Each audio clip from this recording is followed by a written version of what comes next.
Bismillahirrahmanirrahim. Assalamualaikum warahmatullahi wabarakatuh. Alhamdulillah. Allahumma sholli ala Muhammad wa ala ali Muhammad. Nah, anak-anak, pada kesempatan ini kita membahas bab 7, yakni nikmatnya mencari ilmu dan indahnya berbagi pengetahuan. Untuk diketahui bahwa ilmu itu adalah, kita boleh ibaratkan cahaya kehidupan anak-anak. Ilmu ibarat cahaya yang menyinari dalam kegelapan, yang menunjukkan arah menuju jalan yang ditempuh. Tanpa ilmu, seseorang akan tersesat jauh ke dalam jurang kebodohan. Dengan ilmu pengetahuan, jarak yang jauh terasa dekat, waktu yang lama terasa singkat, pekerjaan yang berat menjadi ringan. Dengan ilmu, manusia memperoleh segala yang ia cita-citakan. Maka ilmu juga adalah sumber kehidupan. Nah, baik. Selanjutnya kita memasuki makna menuntut ilmu dan keutamaannya. Tolong dicatat baik-baik apa yang Pak Guru jelaskan, baik yang tertulis maupun yang tidak tertulis. 1. Kewajiban menuntut ilmu. Menuntut ilmu atau belajar adalah kewajiban setiap orang Islam. Banyak sekali ayat Al-Quran atau hadis Rasulullah SAW yang menjelaskan tentang kewajiban belajar. Baik kewajiban tersebut ditujukan kepada laki-laki maupun perempuan. Bahkan wahyu pertama yang diterima Nabi SAW adalah perintah untuk membaca atau belajar, sebagaimana tertuang dalam Quran surah Al-Alaq ayat 1-5. Nah, kalian bisa buka-buka Al-Quran Al-Alaq ayat 1-5. Iqra' bismi rabbikal ladzi khalaq, khalaqal insana min 'alaq. Iqra' wa rabbukal akram alladzi 'allama bil qalam 'allamal insana ma lam ya'lam. Bacalah dengan menyebut nama Tuhanmu yang menciptakan. Dia telah menciptakan manusia dari segumpal darah. Bacalah, dan Tuhanmu lah yang maha mulia, yang mengajar manusia dengan pena. Dia mengajarkan manusia apa yang tidak diketahuinya. Nah, laki-laki dan perempuan sama-sama sebagai khalifah di atas muka bumi ini, dan sebagai hamba atau abid dalam istilah bahasa Arabnya, dalam istilah agamanya. Nah, untuk menjadi khalifah yang sukses, maka sudah barang tentu membutuhkan ilmu pengetahuan yang memadai. Bagaimana mungkin seseorang dapat mengelola dan merekayasa kehidupan di bumi ini tanpa bekal ilmu pengetahuan? Jadi banyak hal-hal yang direkayasa dalam kehidupan kita, baik itu terkait media elektronik, alat-alat transportasi, sehingga apa yang kita ingin tuju itu bisa segera tercapai. Apa yang ingin kita peroleh dengan rekayasa manusia, semuanya bisa terjadi. Jadi itu semua butuh ilmu pengetahuan. Dulu orang kerja sawah, panen padi dengan alat-alat manual seadanya. Nah, dengan adanya rekayasa teknologi buatan manusia, semuanya menjadi mudah, semuanya menjadi enteng, menjadi ringan. Itu semua dengan bekal ilmu pengetahuan. Demikian pula sebagai hamba, untuk mencapai tingkat keyakinan, keimanan tertinggi kepada Allah dan makhluk-makhluknya yang gaib, dibutuhkan ilmu pengetahuan yang luas juga. Nah, menuntut ilmunya juga tidak dibatasi oleh jarak dan waktu tentunya. Mengenai jarak, ada ungkapan yang menyatakan bahwa tuntutlah ilmu walau hingga ke negeri Cina. Utlubil ilma walau bisin. Demikian pula dalam hal waktu, Islam mengajarkan bahwa menuntut ilmu itu dimulai sejak lahir hingga liang lahat. Mungkin anak-anak sudah tahu semua bunyi ungkapan mengatakan utlubil ilma minal mahdi ilal lahdi. Tuntutlah ilmu dari buayan ibu hingga ke liang lahat, atau sejak lahir hingga ke liang lahat. Nah, kemudian selanjutnya hukum menuntut ilmu. Nah, istilah ilmu ini mencakup seluruh pengetahuan yang tidak diketahui manusia, baik yang bermanfaat maupun yang tidak bermanfaat. Untuk ilmu yang tidak bermanfaat, maka hukumnya haram dan berdosa bagi orang yang mempelajarinya, baik sukses maupun gagal. Sedangkan adapun ilmu yang bermanfaat, maka wajib dituntut dan dipelajari. Hukum menuntut ilmu wajib itu terbagi atas 2 bagian, yaitu fardu kifayah dan fardu ain. Apa itu fardu kifayah? Apa itu fardu ain? Yang pertama, fardu kifayah. Hukum menuntut ilmu fardu kifayah berlaku untuk ilmu-ilmu yang harus ada di kalangan umat Islam, sebagaimana juga dimiliki dan dikuasai oleh golongan kafir ya di luar Islam, seperti ilmu kedokteran, perindustrian, ilmu falak, ilmu eksakta, serta ilmu-ilmu lainnya. Kemudian fardu ain.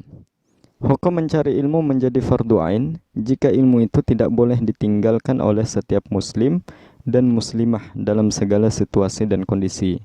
Seperti apa? Yakni seperti ilmu mengenal Allah dengan segala sifat-sifatnya. Ya, Allah Maha Pengasih, Allah Maha Penyayang, Allah Maha Pemberi rizki dan lain sebagainya daripada sifat-sifat Allah.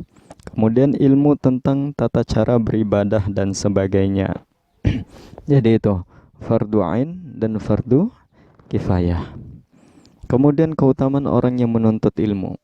Orang yang menuntut ilmu dan mengajarkannya akan diberikan beberapa keutamaan. Di antaranya berdasarkan hadis Rasulullah SAW dan firman Allah Subhanahu wa taala dalam Al-Qur'an. Keutamaan yang pertama, diberikan derajat yang tinggi di sisi Allah Subhanahu wa taala. Sebagaimana anak-anak sudah hafal ya Quran surah Al-Mujadilah ayat 11. Di situ Allah mengatakan, dan Allah akan meninggikan derajat orang-orang yang beriman di antara kamu dan orang-orang yang berilmu pengetahuan beberapa derajat, dan Allah Maha mengetahui apa yang kamu kerjakan. Yarfa'illahu alladhina amanu minkum walladhina utul ilma darajat. Itu bunyi ayatnya.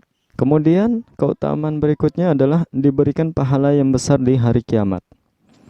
Sebagaimana hadis Nabi mengatakan, penuntut ilmu adalah penuntut rahmat, dan penuntut ilmu adalah pilar Islam dan akan diberikan pahalanya bersama para nabi. Pertama, penuntut ilmu adalah penuntut rahmat. Tentu kita mengetahui bahwa setiap kita belajar, datangi majelis-majelis ilmu, tempat-tempat pengajian, tempat-tempat belajar, maka di situ malaikat turun, rahmat melingkupi kita. Kita dikelilingi oleh rahmat. Banyaknya malaikat yang turun itu rahmat. Iya, mereka senang dengan orang yang belajar. Wabil khusus ilmu agama. Kemudian keutamaan orang menuntut ilmu berikutnya merupakan sedekah yang paling utama. Sebagaimana hadis Nabi dari Abu Hurairah bahwa Rasulullah bersabda, sedekah yang paling utama adalah jika seorang muslim mempelajari ilmu dan mengajarkannya kepada saudaranya sesama muslim. Hadis riwayat Ibnu Majah. Nah, di hadis lain juga dikatakan, khairukum man ta'allamal Qur'an wa 'allamah. Sebaik-baik kalian orang yang belajar Al-Qur'an dan mengajarkannya. Jadi sedekah utama ketika kita sudah belajar dan dengan ilmu yang kita dapati kemudian kita mengajari saudara kita yang lain. Itu sedekah yang utama. Nabi yang mengatakan sendiri ya. Kemudian keutamaan berikutnya adalah lebih utama daripada seorang ahli ibadah. Hadis Nabi berbunyi, seorang alim, orang yang berilmu, yang dapat mengambil manfaat dari ilmunya, lebih baik dari 1000 orang ahli ibadah. Ya, kita nggak bisa bayangkan betapa besar pahala orang yang beribadah. Orang yang beribadah 1000 kali ibadah. Tapi lebih utama orang yang menuntut ilmu, orang yang berilmu dan dapat mengambil manfaat dari ilmunya. Misal dia mempelajari satu bab ilmu tentang zakat, bagaimana membayar zakat dan lain sebagainya. Setelah dia belajar lalu diamalkan dalam kehidupannya, dia membayar zakat. Kemudian bab ilmu lainnya, kemudian dia berpuasa. Kemudian dia sholat, dia mengamalkan semua ilmu yang dia pelajari. Maka itu lebih baik dari 1000 orang ahli ibadah. Kemudian keutamaan orang yang menuntut ilmu berikutnya lebih utama dari sholat 1000 rakaat.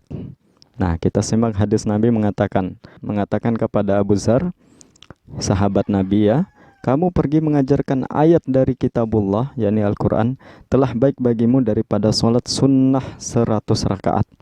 Wah, luar biasa, sholat sunnah 100 rakaat ini pahalanya besar ini.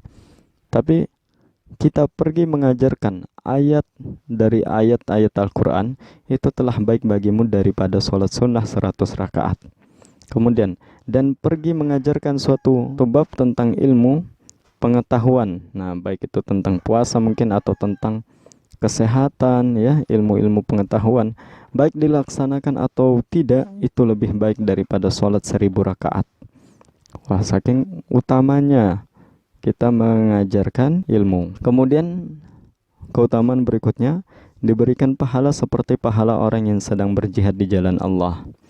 Ya, sebagaimana hadis Nabi mengatakan, bepergian ketika pagi dan sore guna menuntut ilmu adalah lebih utama daripada berjihad fi sabilillah. Atau sama pahalanya dengan orang yang berjihad di jalan Allah. Sebagaimana hadis Nabi yang lain mengatakan, man kharaja fi talabil ilmi fahuwa fi sabilillah. Siapa yang keluar untuk menuntut ilmu, maka pahalanya sama besar dengan orang yang berjihad di jalan Allah. Orang yang berjihad itu pahalanya bukan main. Akan tetapi menuntut ilmu sama besar pahalanya dengan orang yang berjihad di jalan Allah. Ya, kemudian keutamaan orang yang menuntut ilmu berikutnya, dinaungi oleh malaikat pembawa rahmat dan dimudahkan menuju surga. Nah, hadis Nabi mengatakan, tidaklah sekumpulan orang yang berkumpul di suatu rumah dari rumah-rumah Allah, yakni masjid, mereka mempelajari kitab Allah, yakni Al-Quran, dan mengkaji di antara mereka, ya, mengkaji Al-Quran, melainkan malaikat mengelilingi dan menyelubungi mereka dengan rahmat. Nah, itu seperti tadi Pak Guru sampaikan, kita berada di suatu majelis ilmu, itu malaikat mengelilingi kita dengan rahmat. Nah, malaikat turun dengan rahmat, ya. Kita diberikan rahmat oleh Allah. Dan Allah menyebut mereka di antara orang-orang yang ada di sisinya.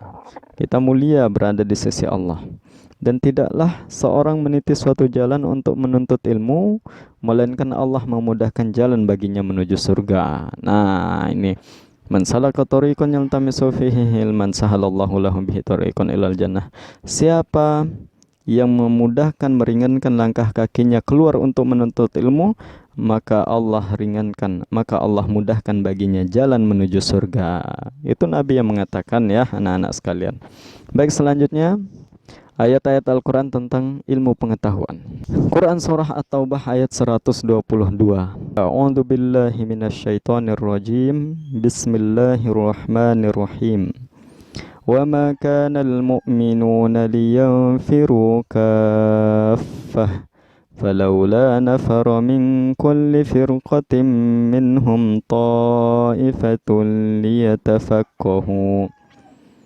لِيَتَفَقَّهُوا فِي الدِّينِ وَلِيُنْذِرُوا قَوْمَهُمْ إِذَا رَجَعُوا إِلَيْهِمْ لَعَلَّهُمْ يَحْذَرُونَ. Dan tidak sepatutnya orang-orang mukmin itu semuanya pergi ke medan perang. Mengapa sebagian dari setiap golongan di antara mereka tidak pergi untuk memperdalam pengetahuan agama mereka dan untuk memberi peringatan kepada kaumnya apabila mereka telah kembali, agar mereka dapat menjaga dirinya.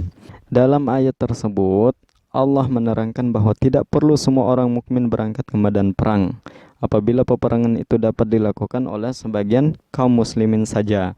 Tetapi harus ada pembagian tugas dalam masyarakat.